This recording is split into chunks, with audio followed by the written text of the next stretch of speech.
همتون خوش اومدین همسو. خوش اومدین اکا. خوش اومدین. رحمت باشم رحمت. این همی داری خونه ما برای هر یک تایش ما کشودگی هم وقت میتونیم بید. ما اول همه شما را آوازتون نشیدیم با قول مردم که میگن خونه نخرم صاحب بخرم شما را فهمیده ما اینجا خونه گرفتیم. خوش اومدین. خوش اومدین اکا. رحمت باشم رحمت. احترام کردی دعوت کردی رحمت باشم. بابای سفر داشته. لبای؟ میگم یک داشت بودم.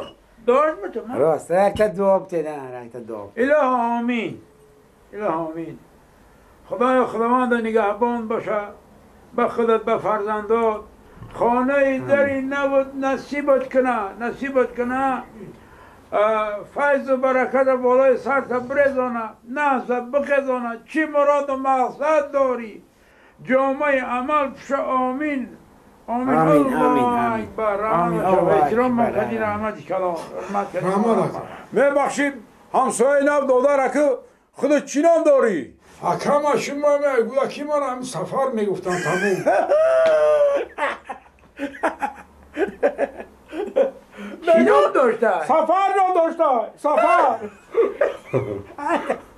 هم من مردم میگیردی دسترخوان خودت تشتگی همسایه نبکم هممون سفر نام داری. راست میگه هممون یا لقب داره یا تخلص. راست میگه همه اینجا تخلص داره لقب داره کلیچکه.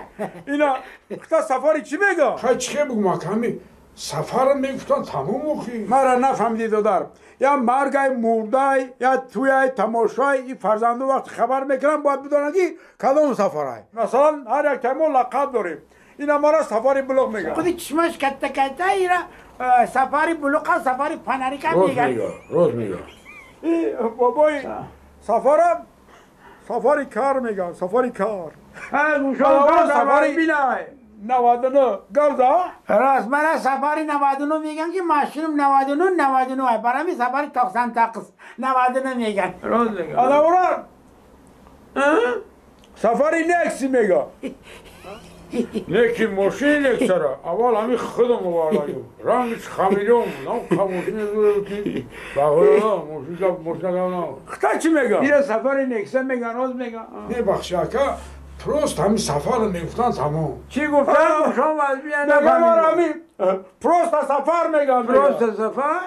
من می شما دیده سین سالم کلانتره تجربه بسیارتر دارم اگر خبر نشه خطا امروز ما سفری پروستا سفری پروستا انا سفاری پروستا این الله اکبر انا درست کنم الله اکبر خوش اومدید.